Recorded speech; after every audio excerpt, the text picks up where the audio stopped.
بسم اللہ الرحمن الرحیم والشمس وضحاها.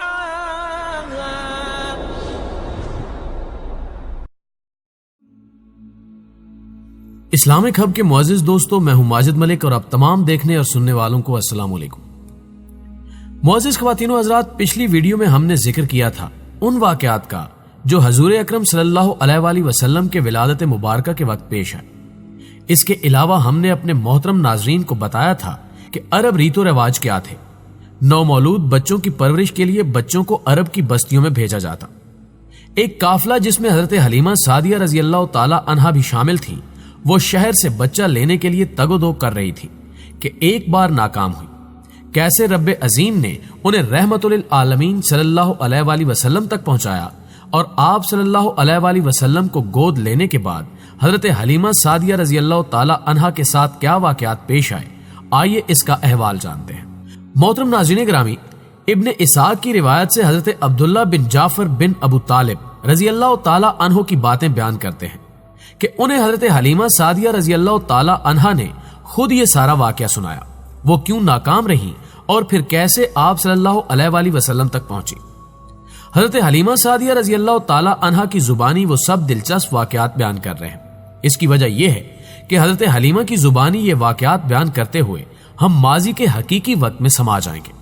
حضرت حلیمہ سعدیہ رضی اللہ تعالی عنہا بیان کرتی ہیں کہ جب قبیلہ بنی سعد بنو حوازن اسی بڑے قبیلے کا ایک ذیلی قبیلہ تھا جس سے حضرت حلیمہ سعدیہ رضی اللہ تعالی عنہا کا تعلق تھا.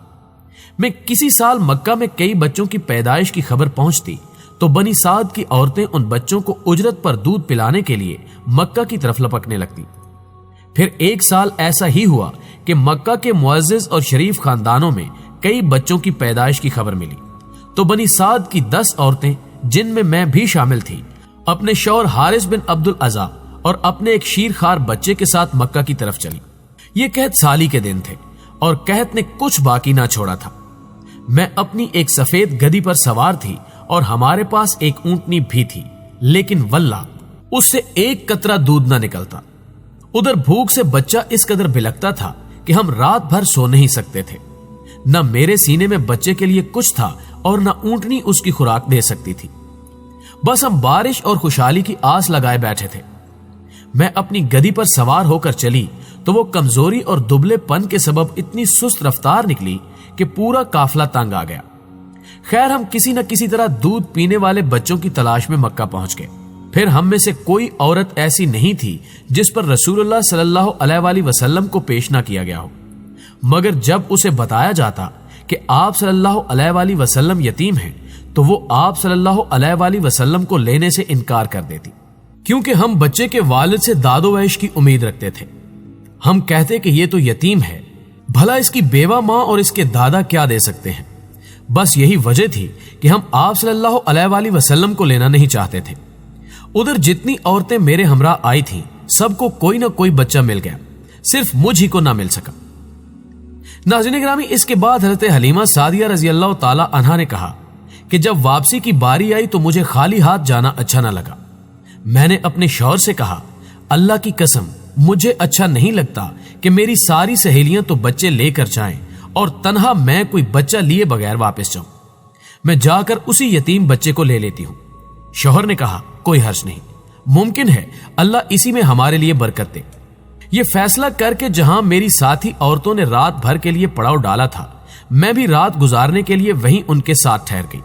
وہ ساری رات میری آنکھوں میں کٹ گئی، کیونکہ نہ تو میرے یا میرے شوہر کے کھانے کے لیے کچھ تھا اور نہ ہی میری گدھی اور اونٹنی کے لیے چارہ تھا. میرا شیر خوار عبداللہ ساری رات میرے پستان نچوڑتا رہا، لیکن چونکہ میں خود اس رات فاقہ سے تھی تو میری چھاتیوں سے دودھ کہاں سے اترتا. خیر وہ رات تو میں نے جیسے تیسے جاگ جاگ کر کاٹ لی اور صبح ہوتے ہی وہی یتیم بچہ لینے چل دی. یہ بھی خیال تھا کہ اس بچے کی ماں سے اتنا تو پیشگی مل ہی جائے گا کہ جس سے میں اپنے اور اپنے شوہر کے لیے کھانے پینے کی کوئی چیز اور اپنی گدھی اور اونٹنی کے لیے چارہ لے سکوں گی.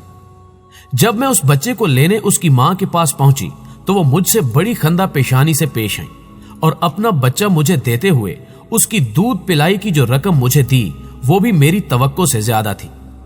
اس کے علاوہ وہ بچہ جسے میں یتیم سمجھ کر مجبوراً لینے آئی تھی اتنا خوبصورت تھا کہ میں نے اپنی ساری زندگی میں اس سے زیادہ خوبصورت بچہ کبھی نہیں دیکھا تھا۔ وہ جب ہمک کر میری گود میں آیا اور پھر میرے سینے سے لگا تو مجھے اتنا سکون ملا کہ جس کا بیان کرنا مشکل ہے۔ جب میں بچے کو لے کر اپنے ڈیرے پر واپس آئی اور اسے اپنی آغوش میں رکھا تو اس نے جس قدر چاہا دونوں سینے دودھ کے ساتھ اس پر امٹ پڑے اور اس نے شکم سیر ہو کر پیا۔ اس کے ساتھ ساتھ اس کے بھائی نے بھی شکم سیر ہو کر پیا۔ پھر دونوں سو گئے، حالانکہ اس سے پہلے ہم اپنے بچے کے ساتھ نہیں سو سکتے تھے۔ ادھر میرے شوہر اونٹنی دھونے گئے تو دیکھا کہ اس کا تھن دودھ سے لبریز ہے۔ انہوں نے اتنا دودھ دوہا کہ ہم دونوں نے نہایت آسودہ ہو کر پیا اور بڑے آرام سے رات گزاری۔ صبح ہوئی تو میرے شوہر نے کہا، حلیمہ، اللہ کی قسم تم نے ایک بابرکت روح حاصل کی ہے۔ میں نے کہا، مجھے بھی یہی توقع ہے۔ اس کے بعد ہمارا قافلہ روانہ ہوا۔ میں اپنی اسی خستہ حال گدھی پر سوار ہوئی اور اس بچے کو بھی اپنے ساتھ لیا، لیکن اب وہی گدھی اللہ کی قسم پورے قافلے کو کاٹ کر اس طرح آگے نکل گئی کہ کوئی گدھا اس کا ساتھ نہ پکڑ سکا۔ یہاں تک کہ میری سہیلیاں مجھ سے کہنے لگیں، او ابو زہیب کی بیٹی، ارے یہ کیا ہے؟ آخر یہ تیری وہی گدھی تو ہے جس پر تو سوار ہو کر آئی تھی، لیکن اب اتنی تیز رفتار کیسے؟ میں کہتی، ہاں ہاں اللہ کی قسم یہ وہی ہے۔ وہ کہتی، اس کا یقیناً کوئی خاص معاملہ ہے۔ معزز ناظرین گرامی، حضرت حلیمہ سعدیہ رضی اللہ تعالی عنہا کے گھر میں کل 6 افراد رہا کرتے تھے۔ شوہر حارث، شیرخوار عبداللہ، بیٹیاں انیسہ، حذیفہ اور جدامہ رضی اللہ تعالی عنہا۔ تاریخ میں آیا ہے کہ جدامہ رضی اللہ تعالی عنہا کا لقب شیمہ تھا۔ عبداللہ رضی اللہ تعالی عنہ کی قسمت کہ انہیں آپ صلی اللہ علیہ وآلہ وسلم کے دودھ شریک بھائی کا شرف حاصل ہوا۔ جب آپ صلی اللہ علیہ وآلہ وسلم ذرا بڑے ہوئے اور پاؤں پاؤں چلنے لگے تو شیمہ رضی اللہ تعالی عنہا ہی زیادہ تر آپ صلی اللہ علیہ وآلہ وسلم کے ساتھ کھیلا کرتی۔ اس کھیل کے دوران ایک مرتبہ شیمہ رضی اللہ تعالی عنہا نے آپ صلی اللہ علیہ وآلہ وسلم کو بہت تنگ کیا تو غصے میں آپ صلی اللہ علیہ وآلہ وسلم نے ان کے کندھے پر اس زور سے کاٹا کہ دانتوں کے نشان بیٹھ گئے۔ یہ نشان ان کے لیے اس وقت باعث رحمت بن گئے جب غزوہ حنین کے بعد شیمہ مسلمانوں کے ہاتھوں گرفتار ہوئی تو انہوں نے کہا کہ میں تمہارے رسول صلی اللہ علیہ وآلہ وسلم کی رضائی بہن ہوں۔ جب مسلمانوں نے انہیں حضور صلی اللہ علیہ وآلہ وسلم کے سامنے پیش کیا تو انہوں نے بچپن کا واقعہ یاد دلاتے ہوئے اپنے کندھے پر دانتوں کے نشان دکھائے، جس پر حضور صلی اللہ علیہ وآلہ وسلم کو سارا واقعہ یاد آ گیا، اور آپ صلی اللہ علیہ وآلہ وسلم نے انہیں بڑے احترام سے اپنی چادر بچھا کر بٹھایا اور فرمایا کہ اگر میرے پاس رہنا چاہو تو بہن کی طرح رہ سکتی ہو، لیکن انہوں نے عرض کیا کہ وہ اپنے وطن لوٹ جانا چاہتی ہیں۔ انہوں نے اسلام قبول کر لیا۔ حضور صلی اللہ علیہ وآلہ وسلم نے انہیں جو عطایا دیے ان میں 3 غلام، باندیاں، کچھ اونٹ اور بکریاں شامل تھیں۔ ان چاروں میں سے جناب عبداللہ رضی اللہ تعالی عنہ اور شیمہ رضی اللہ تعالی عنہا کا اسلام لانا تو ثابت ہے، لیکن باقی 2 کا حال معلوم نہیں۔ جبکہ جناب حارث رضی اللہ تعالی عنہ آپ صلی اللہ علیہ وآلہ وسلم کی بعثت کے بعد مکہ آئے تو تب اسلام قبول کر لیا۔ ناظرین گرامی، ویڈیو کی طوالت کے باعث آج کا سلسلہ یہی منقطع کرتے ہیں۔ اس سے آگے کے حالات و واقعات اگلی ویڈیو میں پیش کیے جائیں گے۔ ویڈیو پسند آنے کی صورت میں سے لائک کیجئے اور اپنے دیگر دوستوں کے ساتھ بھی شیئر کیجئے، اور ہمارے چینل کو سبسکرائب کرتے ہوئے بیل آئیکن کو دبانا ہرگز مت بھولیے گا۔ اس سے یہ ہوگا کہ ہماری ہر آنے والی ویڈیو کی نوٹیفیکیشن آپ کو بر وقت مل سکے گی۔ جلد ہی حاضر ہوتے ہیں ایک نئے سلسلے کے ساتھ، تب تک کے لیے اللہ نگہبان۔